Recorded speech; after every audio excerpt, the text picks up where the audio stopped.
Hello అందరికీ. మళ్ళీ ఒక కొత్త వ్లాగ్‌తో మీ ముందుకొచ్చాను. చూడండి, ఇది మా పూజ రూము. ఈ పూజ రూమ్‌లోని లోంచే పూజ రూమ్ దగ్గరే ఒక మామిడి చెట్టు ఉందండి. ఇన్ని మామిడికాయలవుతాయి ఆ చెట్టులోని. చూడండి, కనిపిస్తుందా? మామిడికాయలు కనిపిస్తున్నాయా? ఉండండి, కొంచెం జూమ్ చేస్తాను. చూడండి, కనిపించాయా?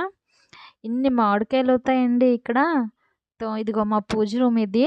నాకెప్పుడైనా మామిడికాయలు కావాలి, తెంపుకోవాలి, మామిడాకులు కావాలంటే బస్ ఇక్కడ నుంచే ఇలా కర్ర పెట్టి తెంపుకుంటాను చక్కగా. ఇగో ఇక్కడున్నాయండి 4 మామిడికాయలు. ఇవాళ చట్నీ చేయాలనిపిస్తుంది. అందుకోసమే మామిడికాయలు తెంపుతున్నాను. చూడండి, కర్రతోటి ఎంత చక్కగా తిప్పుతున్నాను. ఈ కర్ర నేను ముందు మేమక్కడ పాతింట్లో ఉన్నాం కదా! అక్కడ అనమాట నుంచి తెచ్చుకున్నానండి ఫ్లాట్‌కి. 3 సంవత్సరాలవుతుంది, చక్కగా ఉంచుకున్నాను. చూడండి ఎంత చక్కగా వస్తుంది మామిడికాయలు కిటికీలోంచి. వెనక నుంచి మా నాగమమ్మ అంటున్నారు, "మామిడికాయ దొంగ, మామిడికాయ దొంగ" అని. ఏటి చేస్తాం మరి, తినాలనిపిస్తుంది. ఈరోజు చట్నీ మండే కదా! కొంచెం ప్యాజ్, లహసూన్ ఏమి అంత తినం. అందుకే చక్కగా చట్నీ చేసి ఈవినింగ్‌లోని పరాటాతో తినొచ్చని చేస్తున్నాను. చూడండి ఎంత చక్కగున్నాయి 2 మామిడికాయలు.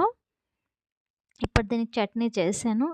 ఇందులో కొంచెం ఈరోజు పసుపేసానండి. బెల్లంతో చేయలేదు. బెల్లం లేదు నా దగ్గర. అందుకోసమే ఈరోజు నేను షుగర్ తోటే చేసేసాను. ఎలాగో అడ్జస్ట్ అయిపోతాదిలే అని. లేకిన్ 2 డేస్ బిఫోర్ నేను బెల్లంతో చేశాను. ఇదిగో చూడండి, ఇందులో కొంచెం ఖజూర్ కూడా ఏసాను. మా పాపకి, బాబుకి చాలా ఇష్టం. మా బాబు వస్తాడు ఒక 2 డేస్ తర్వాత బెంగుళూరు నుంచి. అందుకోసమే రెడీ చేసి ఉంచుతున్నానండి. అప్పడాలు, వడియాలు, ఇలాంటి మామిడికాయతో చట్నీ, మీఠా చట్నీ. ఇందులో నేను ఎక్కువ ఘీ ఏసానండి. ఎందుకంటే కొంచెం స్టాక్ ఉంటదనేసి. ఇది ఇప్పుడు ఈ డబ్బాలో ఎత్తేసి ఉంచుతానండి బాబు కోసం. బాయ్.